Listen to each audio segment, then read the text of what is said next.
So I've got a few minutes. I'm just up here tuning up a little deal on this screen. There was a couple items that I wanted to talk to you about, but before I did that, maybe we ought to talk about ladder safety.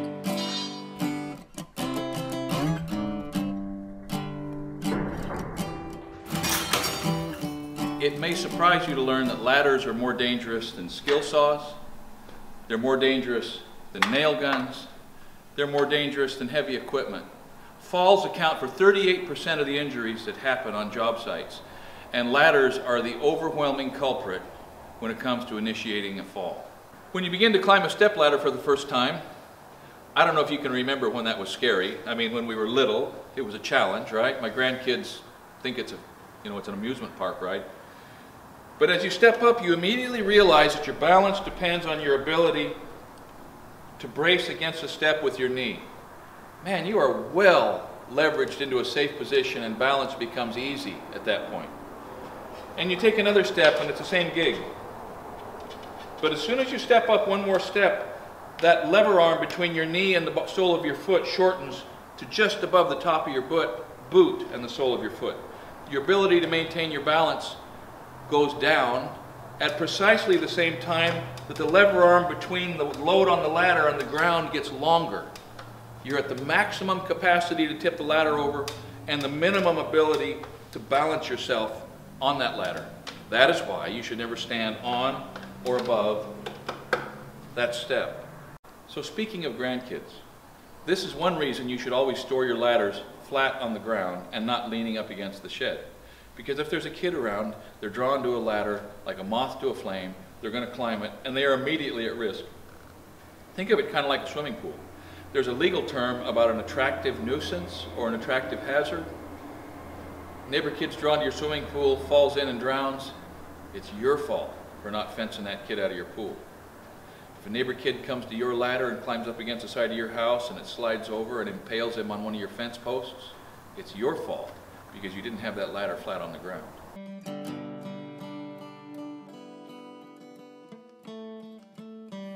Anytime you can see evidence of bending or abrasion or holes or splits in a ladder, pitch it. Just not worth it.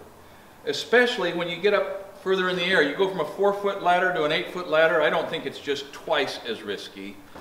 The injury you're going to sustain gets higher and higher. I know a man, no kidding, 8-foot step ladder, simple to climb, simple to fall off of. His funeral was a week later. This is serious business. So spend some time making sure that all 4 feet are firmly located, that the center line in both directions is as vertical as you can see. Make sure that these braces are in the locked position. I've taken a couple of falls. I've been really blessed in 40 years of construction. I've never missed a day of work for an injury, but I did break some ribs one time, and I considered myself lucky that that was the extent of the injuries. You don't want to fall. It's going to leave a mark that may never go away. I've recently learned, changing subjects, that OSHA, in fact it was on a comment on the channel, thank you very much. I've recently learned that OSHA forbids climbing a ladder with a tool in your hand. I'm not going to talk about that. They put a hole right here in this little workbench step just for me. Bam! That's up there where I can use it. That's awesome. Now here's what happens. I get pulled off or somebody calls and I go over and I forget that that thing's up there. I come back a few minutes later and I take the ladder and I pull it down. Where's that thing going to land? It's always going to land on my head. And that is going to bring a tear to your eye. So for those of you who are familiar with my channel, you know that I am all about productivity. But on a ladder, for instance, you climb up, you've got to do a job, and you realize if I reach another 6 inches, I think I can do that. Just put a mental break in there that automatically says, don't do it. Climb down the ladder and move it 6 inches. It's always better to move that ladder, even if it's just 6 inches, to avoiding having to stretch, over center, lose your balance, push the step ladder over, fall, miss some paychecks. Your family won't appreciate your effort to squeeze that little extra bit of productivity out of the last 5 minutes of the day. So extension ladders bring their own set of risks and rewards. You're leaning up against something that has to be utterly reliable. as you lean up, you not only have to establish the right angle of ascent, which we'll talk about in a minute, but you have to make sure that the footing of the ladder, the orientation of what you're leaning against, the slickness of what you're leaning against, does not conspire to create a situation where you get a sudden ride laterally, left or right. The only thing worse than that is setting up a ladder in such a way that the bottom kicks out. These things are all hard to survive without some sort of a real lasting mark. So let me show you a couple ways to be sure that you're going to enjoy your experience with an extension ladder.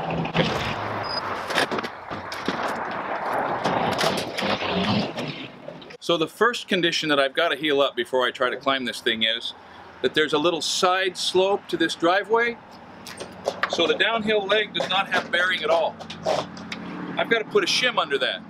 If I climb up this ladder right now, in order for my weight to be evenly loaded on those two legs, it's going to throw me considerably to the right, creating a tendency for that ladder to slide.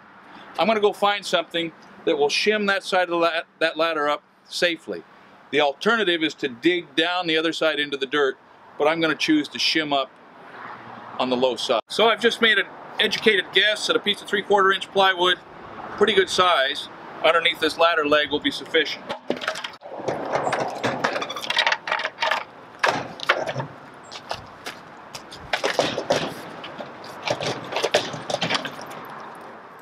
Feels pretty good. So this is not a moment that you want to hurry through. Once you commit yourself to this ladder, you're going up a significant distance, you're committing yourself to a situation which is a very serious, life-threatening situation. So shake the ladder. Visualize any tendency that it may have to slip. Evaluate this. Is it too flat? Is it too vertical? Both of those are unsafe, and here's how you tell. You put your toes against the bottom of the ladder, stick your hands out straight. Your ladder should be from where your toes are to where your hands are in a relaxed condition. Does that make sense? Let me exaggerate the other conditions. If it were like this, and I put my toes against it, and my arms were like this, it's way too straight up. My center of gravity is close enough to overturning the ladder backwards that I'm at risk. Or,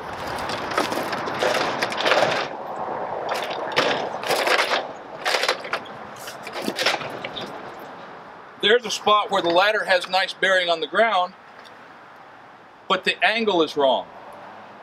The distribution of the loads of my weight will be tending to slide the ladder out to a degree that's unsafe. Try riding the ladder down to the ground like that sometime and see if you hurry this process the next time you set one up.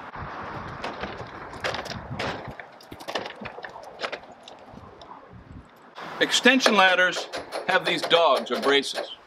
If I were to climb this ladder right now, I would be climbing it incorrectly, because even though both of the segments are down at the bottom position, the dog is not bearing on the inside rung. So I'm going to take a minute and let those things load the inside rung, because the inside rung is attached to the inside rail, which is attached to the feet, which are providing the bearing. So even at the bottom, make sure that the ladder dogs are engaged. So I've checked my footing. I've got a shim here that I think I can trust my life to. I've verified that my bearing point on the building is up against one of the wall girts. The siding is not going to collapse behind me. I'm vertical in this direction. The angle is right. I'm ready to climb this ladder.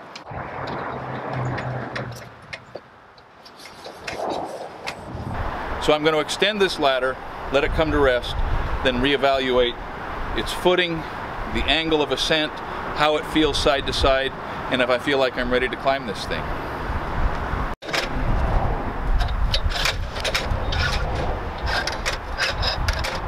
So now that I've changed the height, you can see that it's no longer the right angle. You see that? It's become too steep. Now maybe it would work, and maybe it wouldn't.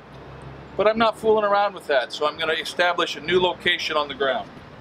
Grab it with two hands, one above the other. Walk back.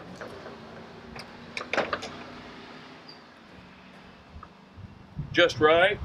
But we still have a little problem with the footing. Now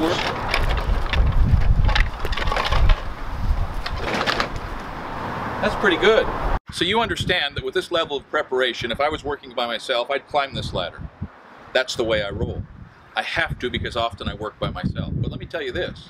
If I was on a job in this situation and I had to climb this ladder to do some work and there was anybody else on the job site, I would walk up to them and say, hey, I've got a high ladder climb over there. Would you come spot me? Would you come hold the bottom of that ladder for me for a few minutes? About 99 people out of 100 are going to say, you bet, man, no problem. They're going to come over and do their part to protect your life. Now, the key to understanding this is that my safety, your safety, is each our own responsibility, and it's a serious responsibility. When you work for another man, your safety is also his responsibility. Now, just because your employer has responsibility for your safety does not mean that you do not have the first tier responsibility for your safety. The only real safety equipment on any job is the brain of the man who is doing the work. That's you. So your safety is your responsibility. You are the one with the maximum incentive to be able to go to work again the next day. So part of what follows and is implied and should be understood when you come to grips with the fact that your safety is a function of your brain is that your brain has the final say on whether or not you should do something regardless of who's asking you to do it. It doesn't matter who's asking you to do it. It doesn't matter what it is they're asking you to do. If you do not feel safe doing it, you have the authority to say, no, I'm not doing that. Now, what they do as a consequence of your decision not to take on the task because of the risk is their choice. But it is always your final responsibility to decide what risk you are ready and willing and able to take in performing the day-to-day requirements of your job. Now, in this case, and for this video, in this moment, I'm lucky and frankly happy to have someone here to spot me when I climb this ladder. Nate, will you spot me?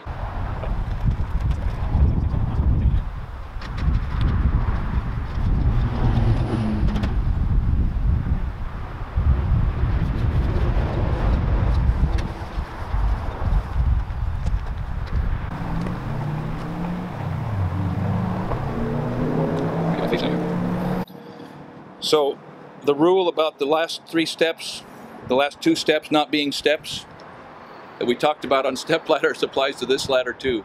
You've got to leave yourself room to brace with your knees against the ladder in front of you. You pull the ladder back a little bit and pull it up so that the dog releases, and then let it down slowly until you can get it with your hand.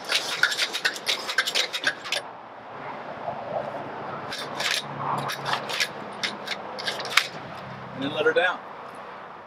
Nothing to it. This is a podium ladder. This is a 4-foot podium ladder.